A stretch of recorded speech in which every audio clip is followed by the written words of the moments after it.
Un saludo a la audiencia de este programa de Sintramunicipio STMY Podcast. El día de hoy tenemos una invitada muy especial. Ella es Ana Erazo, una compañera que está en la lista del Pacto Histórico a la Cámara de Representantes. Ana, bienvenida a este programa. Bueno, hola James, un saludo para ti, para todas las personas que ven este podcast de los intramunicipios y bueno, obviamente a ustedes en ese territorio de allá de Jumbo, en donde tienen un centro de un territorio tan trabajador que sigue siendo como un polo industrial, no solamente del Valle del Cauca, sino de nuestra Colombia entera. Así que un saludo, aquí estamos para conversar con ustedes. Claro que sí, Ana. El municipio de Yumbo es uno de los principales enclaves industriales de Colombia, pero el día de hoy estamos aquí convocados, Ana, para hablar del mundo del trabajo y qué es lo que, entre otras, nos interesa pues a la audiencia de Sintramunicipio de Yumbo, STMY Podcast. Y quisiera, ante todo, Ana, que nos diera su opinión de cómo has visto en estos ya 3 años y medio del gobierno del cambio, qué ha pasado respecto al mundo del trabajo, cuál ha sido la dinámica que ha habido pues en el lugar para donde vas, nada más y nada menos que en el Congreso de la República, qué ha pasado en estos ya casi 4 años.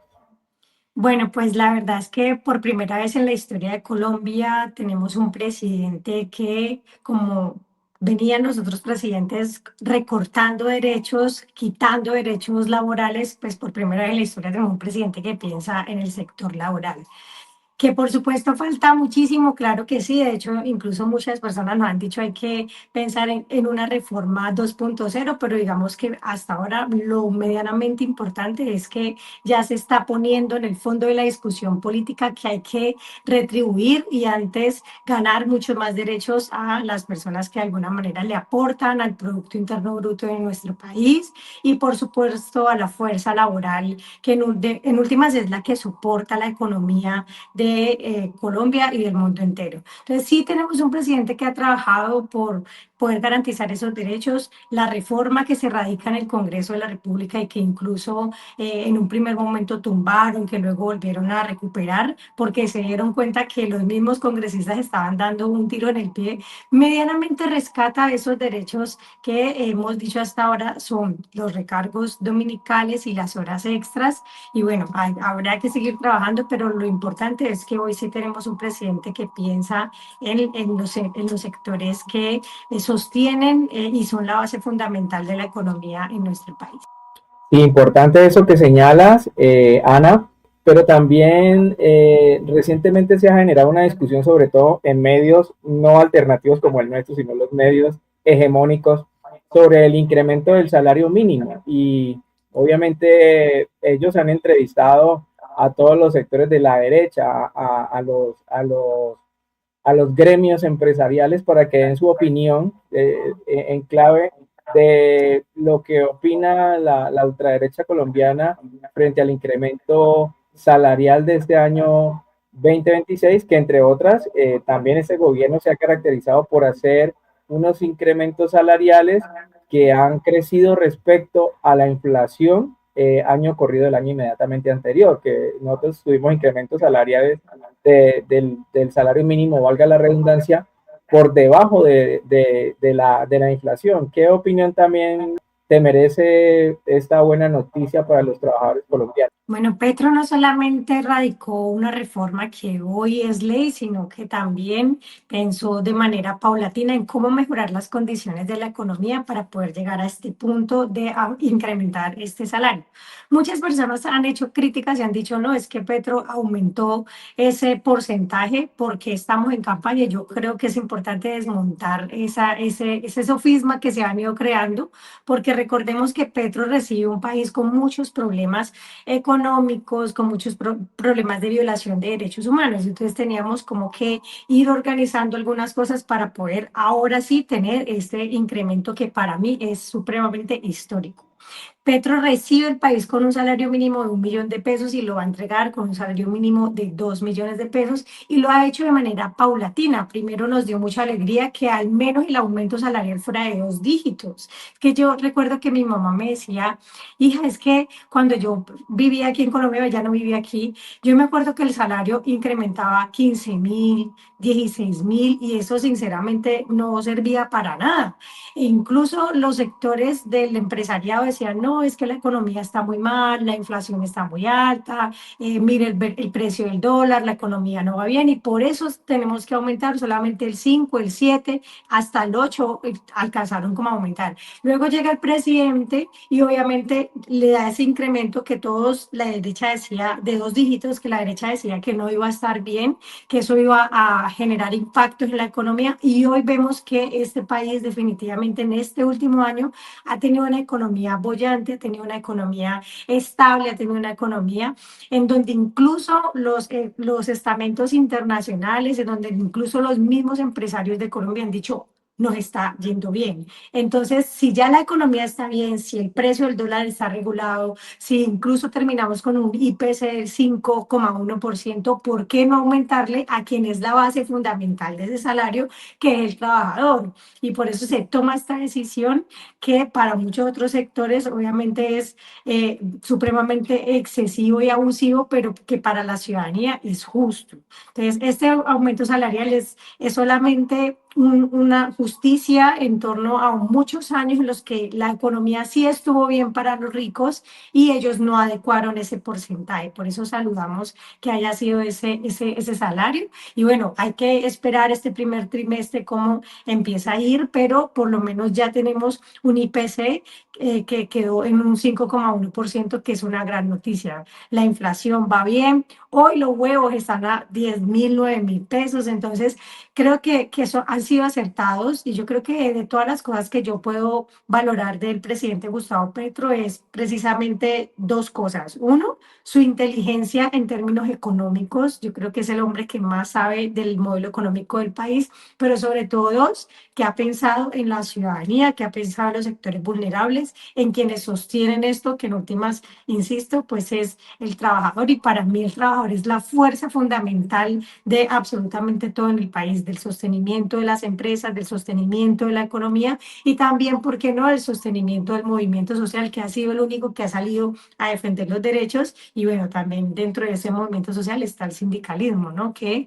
si no fuera por el trabajo que ustedes hacen desde el sindicalismo, pues hace mucho rato nos tendrían otra vez como esclavos en este país. Ana, importante ahí señalar también que el trabajo es la base de todo, es decir, y eso lo han dicho, bueno, y existe esa contradicción económica a nivel mundial, pero lo que ha hecho Petro es poner recursos en manos de los trabajadores para que los trabajadores tengan la capacidad de compra y poder por esta vía dinamizar la economía, que es una excelente noticia para el país. Además de que a inicios de este gobierno se decía que el dólar iba a llegar a niveles incontrolables, lo cual no ha sucedido. También decían que la economía se iba a ir a pique, tampoco ha pasado. Y bueno, una serie de situaciones que vaticinaron algunos economistas de derecha fundamentalmente, pero que no ocurrieron. Sin embargo, creemos, yo también estoy de acuerdo contigo en que vamos por buen camino, porque este gobierno recibe un país desigual, el país con una de las mayores desigualdades en el mundo, con un coeficiente de Gini bastante alto, bastante elevado, que obviamente había que corregir y en buena hora ese gobierno ha actuado en ese sentido, porque el tema del salario mínimo no es lo único, sino la recuperación del campo, la recuperación, como dice Francia Márquez, de los nadies. Entonces ha sido una serie de elementos que de modo alguno le han aportado a la economía colombiana, pero sobre todo al mundo del trabajo. Hay un aspecto, Ana, que no quisiera perder de vista, porque como sabes, este programa para los que nos están viendo. Pueden ver otros programas atrás donde tenemos la relación norte-sur. Nosotros hace casi un año hablábamos de lo que está pasando ahora mismo en el mundo, es decir, lo que está pasando con los Estados Unidos, las principales potencias del mundo, disputándose los territorios a nivel global. Pero más que eso, Ana, volviendo a lo que es el mundo del trabajo hoy día, sabemos que en la Constitución de 1991 había quedado establecido de que se comprometía el Congreso de la República a establecer el Estatuto del Trabajo, que son unos mínimos para el mundo del trabajo, es decir, los mínimos para cualquier trabajador en Colombia, que eso no ocurrió y es una demanda del sector alternativo en el Congreso y es una demanda que seguramente tú tendrás que liderar porque desde 1991 hasta el día de hoy, inclusive con el aporte que hizo Petro con la reforma laboral, porque por ser minorías en el Congreso, la bancada alternativa no logra apuntar lo que queríamos, que era tener un estatuto del trabajo. Entonces, hablando en la perspectiva de lo que tú vas a estar desarrollando en el Congreso de la República, ¿cómo ves este tema de que hasta hoy no hayamos podido sacar adelante el estatuto del trabajo? Bueno, esa es una de las situaciones que tuvimos que vivir en estos 4 años, y es que lamentablemente no contábamos con esas mayorías en el Congreso de la República. Eso fue algo que de entrada pues intentó resolver y solventar el presidente Gustavo Petro, por lo cual recibió muchas críticas, el poder abrir un gran frente amplio, más incluso una unidad nacional que nos permitiera tener esas mayorías para poder aterrizar las reformas. Y bueno, en un primer momento se cumplió, pero apenas empezaron elecciones departamentales y locales, o apenas empezaron a ver que definitivamente pues este es un gobierno en el que no iban a sacar todos los réditos económicos que han tenido con otros gobiernos, pues obviamente empezaron a irse, y eso ha evidenciado en que mucha gente de la oposición está en la oposición, no solamente para cumplirle a los que les financian sus campañas, que son los más ricos y grandes empresarios del país, sino también por cuestiones políticas para no dejar avanzar este gobierno. Lo que más les afecta a ellos es que hoy tenemos un presidente que ha distribuido los presupuestos que se tienen para los sectores más vulnerables y en garantías de leyes para eso.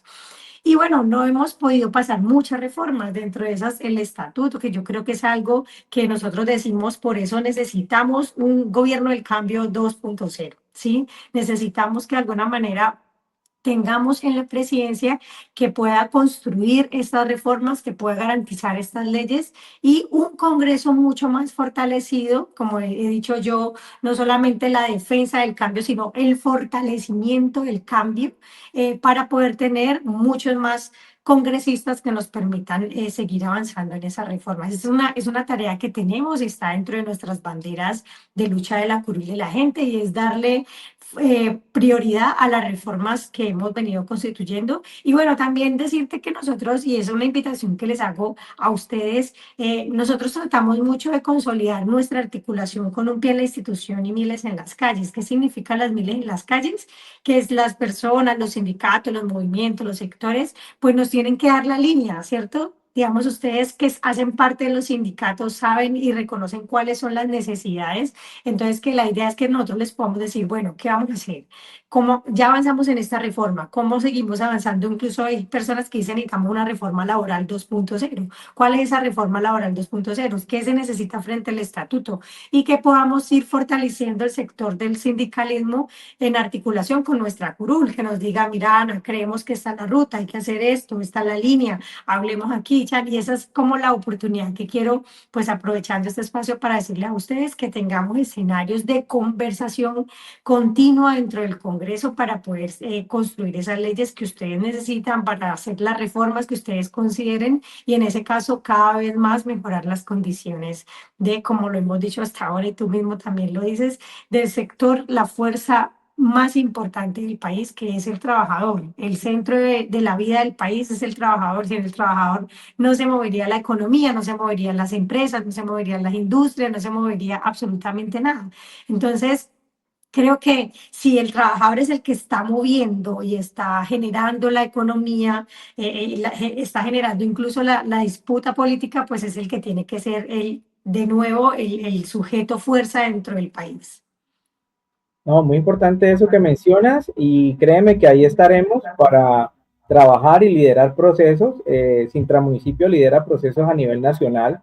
De hecho, acabamos con la representante María Fernanda Carrascal de presentar un proyecto de ley para eliminar el plazo prestativo, pero los trabajadores oficiales, o sea, a nivel nacional hemos presentado también un pliego nacional de trabajadores oficiales con el cual pretendemos derogar, que se derogue un punto que afecta a todos los trabajadores, no solamente a nosotros, sino a todos los trabajadores del país, y es que los trabajadores no podamos negociar, no tengamos la capacidad de negociar colectivamente las pensiones. Entonces, ese fue el acto legislativo 01 del 2005 que estableció Álvaro Uribe Vélez, reformando nada más y nada menos que la Constitución. Entonces, nosotros venimos trabajando desde hace años apuntando a eso, que hay que derogar esa parte o eso hay que cambiarlo inclusive porque hay trabajadores que laboran en sectores de alto riesgo, en la minería, trabajadores de soldadura, trabajadores que laboran y que arriesgan, bueno, que años acumulados de trabajo los exponen al riesgo, al ruido, a una cantidad de enfermedades laborales y que requieren tener un periodo de vida laboral más corto comparado con otros trabajadores, pero que debe, en suma, debe establecerse a través de la Constitución o debe recuperarse la garantía plena de negociación que tienen o que tenemos los trabajadores afiliados a los sindicatos. Ana, nada, entonces agradecerte, Ana, tu presencia en este espacio y bueno, esperamos que nos volvamos a ver muy pronto. Claro que sí, bueno, no, la idea es esa, que podamos seguir construyendo juntos, que entiendan que las cúrules del pacto histórico son de la gente. Eso es una cosa que nadie puede perder de vista, incluso de otros partidos. La gente que vota por ellos tienen derecho a exigirle a sus congresistas qué es lo que tienen que hacer. Así que apenas culmine esta campaña, que yo sé que con el trabajo de todos ustedes va a ser muy ganadora, la idea es que nos sentemos a organizar lo que falta de esas reformas, las necesidades que se tienen desde el sector y por supuesto aquí van a tener una voz en el Congreso de la República representando al Valle del Cauca. Muchas gracias por la invitación. Bueno, muchas gracias a ti y muchas gracias a todos. No olviden seguir nuestro canal, darle clic a la campanita para que les lleguen las notificaciones de estos programas donde vamos a tener personajes como el día de hoy, Ana Erazo, y esperamos vernos pues en una próxima oportunidad con todos ustedes quienes nos siguen a través del canal de YouTube. Hasta luego. Hasta luego, gracias.